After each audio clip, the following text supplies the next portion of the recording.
excelente plática del doctor Ruiz. Muchas gracias porque seguimos con esos retos, ¿verdad? Seguimos con esos retos desde el paciente, desde la persona, el ciudadano, el usuario clínico y luego los lineamientos, normativas que se requieren para que avancemos. Y bueno, si esperamos a la normativa, a lo mejor no innovamos y no avanzamos, ¿verdad? Y enseguida quiero presentar a un amigo, al doctor Carlos Urrea. Siempre que lo presento se queja de que lo presento muy planamente, ¿verdad, Carlos? Pero bueno, lo presento así como que es un placer y un honor tenerlo como siempre acá, colaborando con Revista Salud Digital en estos eventos. Y él nos va a hablar sobre cómo la tecnología impacta la gestión de riesgo, con un foco al deterioro clínico en el ámbito hospitalario. Carlos es vicepresidente global de Asuntos Médicos e Información en Baxter y es uno de los que nos pusieron el ejemplo a los médicos de que podemos dejar la práctica clínica, por lo menos parcialmente o casi completamente, y dedicarnos a esto que requiere campeones clínicos como Carlos y como muchos de los que se encuentran aquí en el auditorio. Carlos, una presentación de nuestro speaker. El Dr. Urrea es un líder global en la industria médica e informática clínica. Él nació y creció en Colombia, donde recibió su título de médico de la Universidad Nacional en el 2001. Se trasladó a Estados Unidos y recibió el título de máster en Administración de Servicios de Salud de la Universidad de Barry en Miami y un máster de Salud Pública de la Universidad de Johns Hopkins en Baltimore. Hoy día, el Dr. Urrea es vicepresidente global de Asuntos Médicos e Informáticos en Baxter, una empresa multinacional de 60.000 empleados, productora de equipos médicos.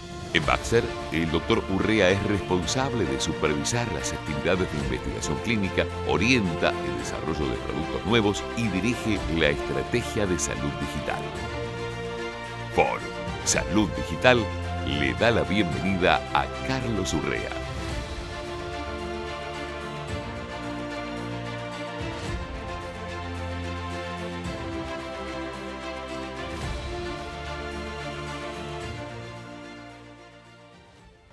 Muchas gracias.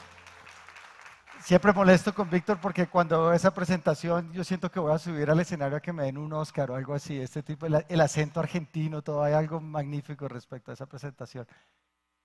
Bueno, para mí, primero que todo, es un placer estar acá, es un gran honor. Yo soy colombiano, como escucharon, yo me gradué de la Universidad Nacional, ya llevo más de 20 años en Estados Unidos, pero para mí es muy chévere poder estar aquí en Colombia nuevamente. Obviamente tengo familia, amigos, sigo muy conectado a Colombia. Vengo por lo menos una vez al año, cada 2 años, pero es muy rico poder estar aquí en este rol de hablar de innovación en salud digital y en mi cargo como vicepresidente de Asuntos Médicos. Quiero comentar la presentación del doctor Ruiz, es muy importante para nosotros y yo creo que el matrimonio entre la tecnología y la parte clínica es muy importante y como comentaba Víctor, personas como yo que estamos mirando cómo conectar la tecnología con la práctica médica. Y eso es de lo que quiero hablar hoy. Quiero hablar un poco estamos hablando de salud digital y quiero traer un ejemplo muy concreto, como el doctor Ruiz lo hizo con el manejo del riesgo del cáncer uterino. En este caso yo quiero hablar del manejo del riesgo hospitalario del deterioro del paciente. Los eventos adversos asociados al deterioro del paciente, pero cómo la tecnología, la salud digital nos puede ayudar a prevenir esos eventos adversos. Bueno, primero que todo hablemos un poco de qué es lo que está pasando. O sea, lo que hemos visto es que el deterioro del paciente, cuando hablo del deterioro del paciente, estoy hablando de esos eventos en cual un paciente se deteriora, que era una cosa inesperada, que no era parte de su proceso de enfermedad. Y cuando miramos los números nos damos cuenta que en el 80% de los casos, hay signos tempranos en los cambios clínicos, alrededor de 6 a 8 horas, que nos hacen pensar, que nos han demostrado que si nosotros actuamos con esos pacientes, antes, en ese transcurso, en esas 6 o 8 horas que preceden el evento adverso, entonces vamos a poder mejorar los desenlaces clínicos. Esto viene de muchos estudios hechos hace alrededor del 2001 con el Instituto de Medicina de Estados Unidos, donde empezaron a analizar las muertes intrahospitalarias y a darse cuenta que muchas de esas muertes o algunas de esas muertes pueden ser atribuidas a fallos, ya sea en la comunicación, en la planeación, en el reconocimiento del deterioro. Y estos fallos son considerados de característica global. Esto no es un problema solamente de Estados Unidos o solo un problema colombiano, pero es un problema global, donde al pensar en sistemas, no pensar en individuos, sino en reconocer que los individuos, las personas clínicas, actúan y ejercen dentro de un sistema y que ese sistema influencia la capacidad que ellos tienen para tomar decisiones y para ejercer su práctica clínica. Entonces, ese es más o menos el background que nos genera donde estamos hablando.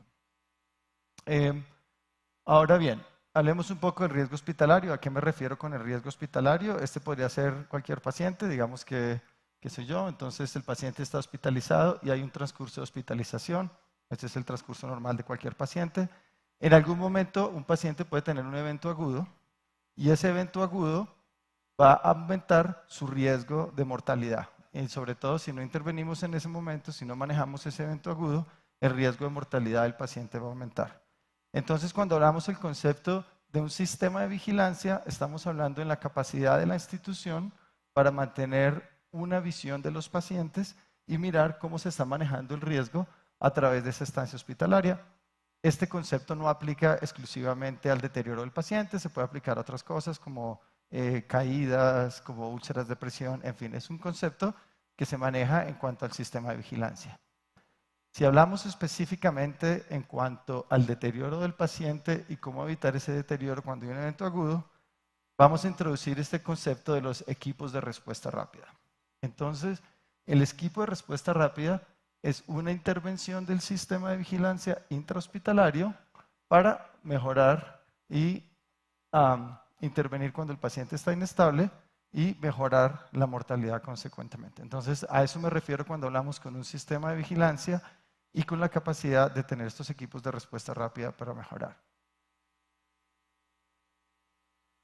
Entonces, específicamente, ¿qué es el equipo de respuesta rápida? Es un grupo de personas clínicas que llegan a la cama a auxiliar al paciente y ayudar al paciente y que ayudan a manejar el riesgo.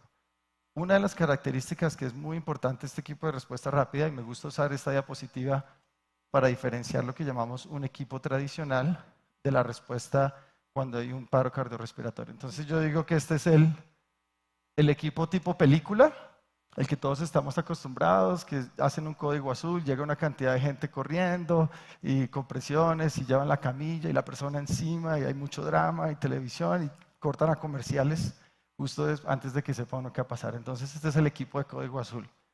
¿Qué paciente estamos hablando? Este es un paciente que usualmente no tiene pulso, no está respirando y realmente está en una dificultad mayor, está a punto de morir. Este es el paciente que tiene un paro cardiorrespiratorio. Son pacientes que van a necesitar alta ayuda médica, anestesia, cuidado intensivo, radiología, terapia respiratoria.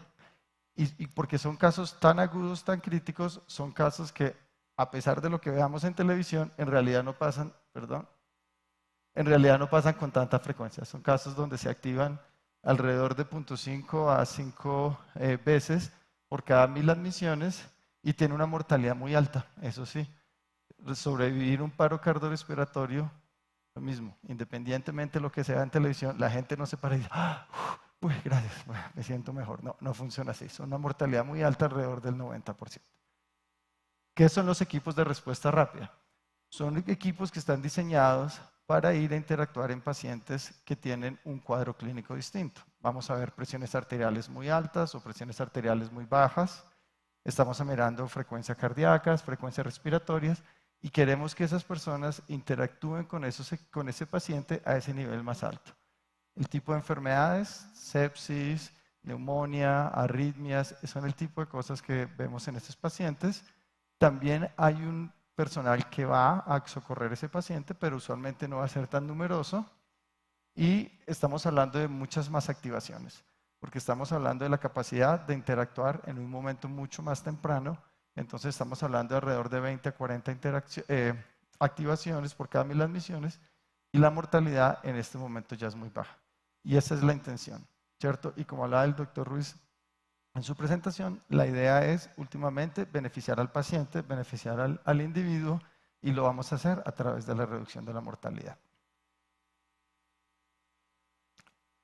Volvemos al tema de que el equipo de respuesta rápida es un componente de un manejo de sistema de riesgo. Y estamos siempre manejando esta temática de sistema y sistema en vez de hablar de individuos. El sistema de un equipo de respuesta rápida incluye dos asas. Hablamos de una asa aferente. Aferente quiere decir que recibe. Y una asa eferente, que es una asa que ejecuta, que hace la ejecución. Entonces, en el asa aferente estamos pensando en cómo son los factores que van a afectar a esa activación. El personal de enfermería, la capacidad del personal de enfermería para evaluar a los pacientes, darse cuenta de los pacientes, la frecuencia de las tomas de los signos y la forma de las tomas de signos, por ejemplo. Y aquí ya empezamos a incorporar un poco los beneficios y la capacidad para pensar cómo la salud digital nos puede ayudar a mejorar esos equipos de respuesta rápida o esos sistemas de manejo de riesgo. Entonces, por ejemplo, un ejemplo muy claro es la frecuencia respiratoria. Entonces, la velocidad a la cual respiramos. Cuando se hacen estudios de cuáles son las frecuencias respiratorias de los pacientes en un piso determinado y se miran las historias médicas, se da uno cuenta que la mayoría de los pacientes o todos los pacientes tienen una frecuencia respiratoria de 16. Sin embargo, cuando se toman las frecuencias respiratorias usando equipos electrónicos automatizados, se da uno cuenta que las frecuencias respiratorias van a tener un rango entre 10 a 20, que es lo esperado, que uno sabe que es lo que refleja a los pacientes. Entonces ya uno puede ver cómo la tecnología le va a empezar a uno a ayudar a obtener datos más fidedignos que van a poder uno actualizar para hacer una mejor decisión clínica, porque voy a tener mejor información para poder tomar estas decisiones. Y obviamente pensar en cuáles son los criterios de activación de este tipo de equipos de respuesta rápida. Cuando pensamos en el asa eferente, en la parte de la ejecución, de la respuesta, entonces ya estamos pensando específicamente en nuestra institución, cuáles van a ser las personas que van a ser los que van a tener ese equipo de respuesta rápida. Vamos a usar al personal de enfermería, al hospitalista, necesitamos a la persona de cuidado intensivo o no. Vamos a estar siempre pensando ya como en cosas más específicas al respecto. ¿Cuál es la forma de activarlo? ¿Cómo lo vamos a llamar? ¿Va a ser una activación por un pager? ¿Cuál es el rol que va a tener la tecnología en ayudarnos en la activación? A mirar cuál es la capacidad que tiene ese equipo para escalar la respuesta. ¿Van a tener disponibilidad a unidades de cuidados intensivos o de cuidados coronarios o de cuidados neurológicos, etcétera? Es un poco pensar más cómo se ejecuta la respuesta.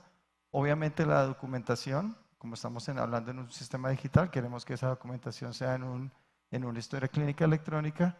Y finalmente, queremos asegurarnos que estamos manejando nuestro seguimiento y tendencias para la mejoría. Entonces, si yo sigo los datos y voy entendiendo si tengo un problema de pronto con un uso excesivo de narcóticos dentro de la institución o de pronto un asunto de infecciones que me está llevando pacientes más de lo esperado a tener eventos de sepsis o tener sepsis. Entonces, ese es el tipo de cosas para el cual voy a usar la información. Esta diapositiva nos lleva a pensar un poco más de cuál es el ecosistema en la gestión de riesgo. Ya hablé un poco del equipo de respuesta rápida del sistema. Y yo creo que esta es una forma de decir lo equivalente a lo que decía el doctor Ruiz, que esto es el equivalente a la sumatoria de muchas cosas. Obviamente un nivel mucho más micro, estamos hablando de un nivel de sistema de salud, aquí lo estoy hablando de un nivel mucho más pequeño, pero aquí es el reconocimiento de la complejidad de las diferentes cosas que toca uno tener en cuenta cuando uno está pensando en cómo va a manejar una gestión de riesgo dentro del hospital o un sistema hospitalario. Entonces está la parte de la tecnología, las herramientas, hablamos de qué tecnología voy a tener a mi disposición. Hablamos de la organización, ¿cierto? Nuevamente, cómo vamos a qué personal vamos a utilizar, cómo lo vamos a utilizar. Estamos pensando en la interacción de cómo ese personal se mueve, cuáles son las tareas específicas de ese personal, de cómo activar el equipo de respuesta rápida, cómo manejar los patrones de asegurarse que tengamos el personal disponible a todas las horas de la noche. El ambiente físico es muy importante, obviamente estamos hablando de todo desde iluminación hasta acceso, escaleras, ascensores, entonces todo eso, toda esa sumatoria de esa complejidad en realidad está rodeada por esos procesos acerca del reconocimiento del deterioro clínico, y cómo vamos a activar los equipos de respuesta rápida. Y finalmente, que es lo que hemos estado hablando hoy, al final del día lo importante es el paciente. ¿Cómo vamos a mejorar ese paciente? ¿Cómo vamos a mejorar esos clinical outcomes? Y cuáles van a ser los eventos adversos que vamos a prevenir. Entonces, eso es lo que queremos llevar. Bueno, ¿y por qué hacemos todo esto? La evidencia nos ha mostrado unos beneficios clínicos y unos beneficios económicos. Cuando pensamos en los beneficios clínicos, por ejemplo, se ha demostrado la reducción de la mortalidad. Ya hablamos por qué. Estamos en una capacidad de intervenir mucho más temprano en el paciente. Se ha demostrado la disminución en las readmisiones a las unidades de cuidados intensivos, porque el paciente que sale de la unidad de cuidado intensivo tiene la capacidad de ser atendido más temprano y no tiene que volver a la cuidado intensivo. Y hay una reducción general en la estancia hospitalaria, en los números de días hospitalarios. Obviamente esto se traduce en unos beneficios económicos, como hablamos, entonces hay una reducción total del costo por cada ingreso, hay una disminución de la estancia en general, como hablamos, y esto disminuye, obviamente, el costo total en el impacto presupuestal. Bueno, pero estamos hablando de salud digital y estamos hablando del monitoreo electrónico. ¿Qué tiene todo esto que ver con el manejo del riesgo y cómo lo manejamos? Entonces aquí lo importante es que es el reconocimiento que la forma en que lo hemos hecho, por decirlo, llevarlo en el papel, aunque en teoría el sistema de riesgo se puede hacer en papel, nos hemos dado cuenta que eso no es efectivo. Y porque estamos siempre teniendo en cuenta que queremos asegurarnos o estamos dependiendo de que una persona sea capaz de reconocer ese deterioro de riesgo. Y para reconocer el deterioro de riesgo, como hablamos anteriormente, la carga cognitiva es muy alta, y cuando la carga cognitiva es muy alta, se pierde situational awareness, o sea, se pierde la capacidad de la persona de tener una combinación y una visión total de lo que está pasando, y ese deterioro cognitivo, ese deterioro en la capacidad crítica, lleva a una toma inadecuada de decisiones clínicas que resultan en un pobre desenlace clínico. Entonces la idea de los equipos, la idea de la salud digital es mirar cuáles son en los ciclos de ese manejo del paciente de riesgo, donde se puede ayudar de una manera digital. Entonces, por ejemplo, como hablamos el ejemplo que di anteriormente, en la toma de los signos vitales, para tener una información clínica más adecuada, de pronto en la frecuencia del monitoreo, o de pronto también en ayudar a identificar pacientes que tienen deterioro, ¿cierto? Entonces hay escalas de deterioro del paciente y son sistemas que automáticamente pueden identificar ese paciente, generar una notificación y decir, acá hay un paciente que necesita un cuidado extra. Entonces, ese es el beneficio de cómo digitalizar el manejo de riesgo. Y ahora bien, cuando estemos pensando, ustedes pueden ver todos los parámetros ahí, características que son muy importantes cuando pensamos en cómo digitalizar ese manejo de riesgo. Estas son una de las características que hay que tener en cuenta para lograr eso. Yo creo que el doctor Ruiz, no nos pusimos de acuerdo, pero él habló muchísimo de esto. Interoperabilidad, que es conectividad, que es distinto a interoperabilidad. Yo lo escuché mucho hablar de la semántica y la sintáctica. Entonces, simplemente para recordar aquí que la conectividad no es lo mismo que interoperabilidad y que la interoperabilidad, como lo dijo, no es lo mismo que tener desenlaces clínicos adecuados. Y hay que pensarlo de esa manera. Entonces, tenemos que pensar en las características técnicas, sintácticas, semánticas y organizacionales. En este sentido, me quiero enfocar un poco más en la parte organizacional, que es cómo usamos esa información, cómo usamos esa tecnología, cuáles son los procesos, los objetivos, y como dijimos antes, tenemos que pensar en criterios, en personas y en los objetivos que queremos lograr. Entonces, esto es muy importante porque mucha gente asocia salud digital con que conecto dos equipos y al conectar dos equipos resolví un problema, y no funciona así. Es una situación mucho más compleja, entonces esta nos sirve para recordar eso. Referentes, creo que ya lo escucharon el doctor Ruiz. Hablamos de la ley 2015 del 2020, que se enfoca en las historias clínicas, en el desarrollo de las historias clínicas, cómo llevar esa historia clínica a toda la región colombiana. Pero más importante para nosotros, específicamente en cuanto al deterioro del paciente y a los equipos de respuesta rápida, la guía de las buenas técnicas la guía técnica para las buenas prácticas para la seguridad del paciente ya empieza a hablar específicamente del uso de equipos de respuesta rápida intrahospitalaria, y la resolución 5095 del gobierno la adopta como parte del manual para hacer la parte de la acreditación del sistema. Entonces, nuevamente estamos llevando ese sistema de respuesta rápida, cómo digitalizarlo para lograr el apoyo y el beneficio de los pacientes.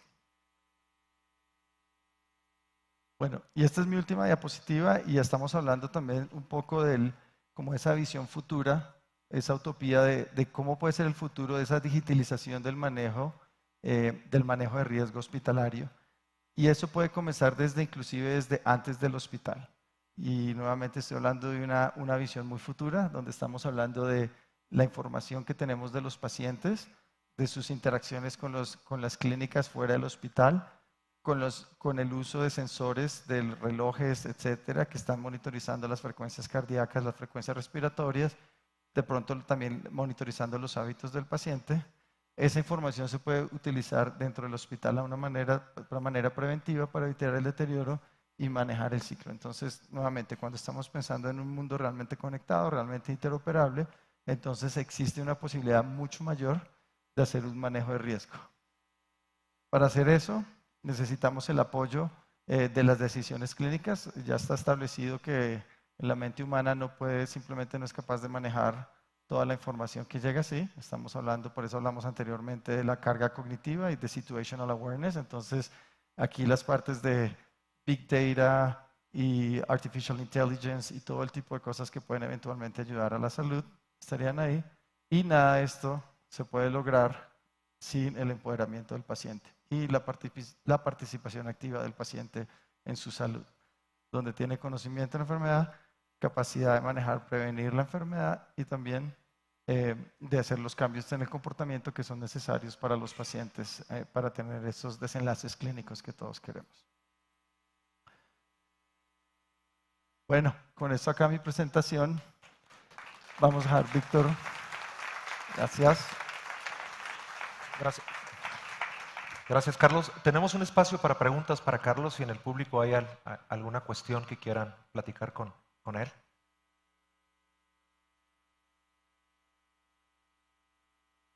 Bueno, es que es tan claro, Carlos. Ahí veo una mano. Acá Gracias. está. Adelante. Sí. Hola, buenos días. Mil gracias, Carlos, Hola. por la presentación. Simplemente un ejercicio de reflexión con tu presentación y la del doctor Fernando Ruiz, y es ese ejercicio de articulación de los esfuerzos del sector privado con el sector público, el esfuerzo que viene haciendo también Paxer con esta identificación de diferentes elementos de mejoramiento también de información, de eficiencia, de eficacia, con los esfuerzos que están haciendo los diferentes gobiernos. Ese es un muy buen punto. Nadie lo puede resolver solo, ¿no? Y creo que estaba en la diapositiva. Nadie lo puede resolver solo. Necesitamos la empresa privada, el gobierno, los entes, la academia, para poder lograr eso. O sea que tienes toda la razón y estoy muy de acuerdo. Esto no es algo que lo puede resolver ni la industria solamente, ni a nivel de gobierno solamente con decretos. Es algo que requiere el trabajo conjunto. Allá. Dale, habla duro y yo creo que te escuchamos. Sigue.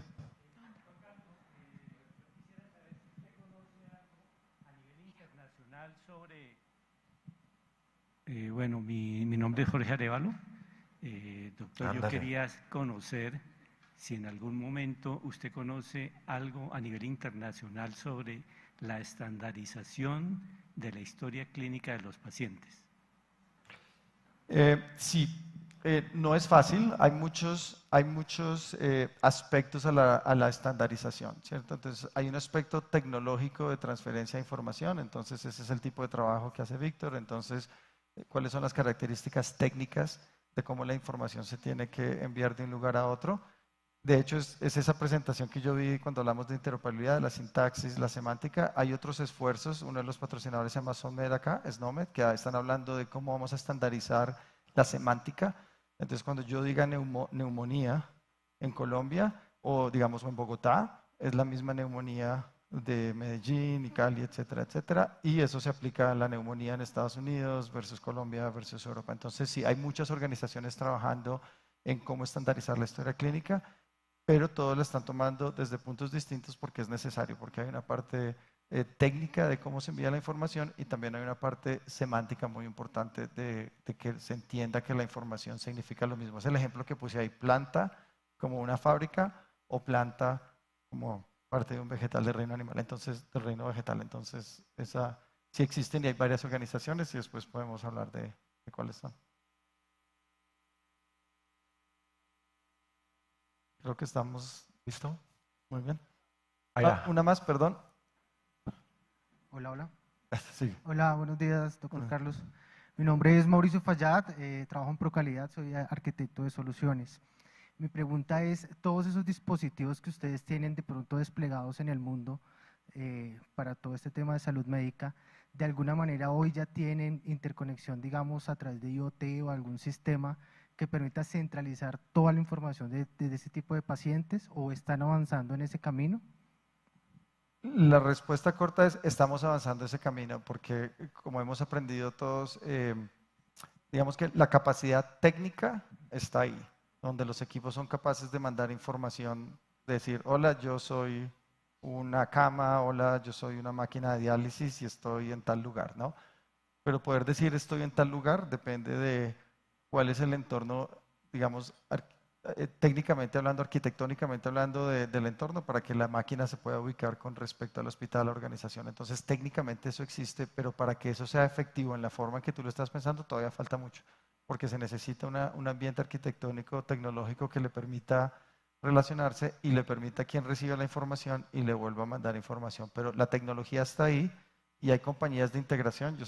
Más temprano hablé con alguien que se encargan a integrar los equipos médicos. Entonces yo creo que en este momento tanto Baxter como muchas otras compañías en este momento están justamente desarrollando y mirando cómo desarrollar esa conectividad y cómo desarrollar la interoperabilidad, que es como el siguiente nivel. La parte de conectividad mucha gente la tiene, la interoperabilidad ahí es donde se pone más difícil.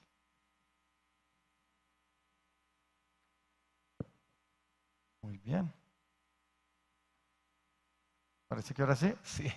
Listo, bueno. Despedimos a muchísimas Carlos, gracias. por favor, con un aplauso. Muchas gracias, Carlos, como siempre.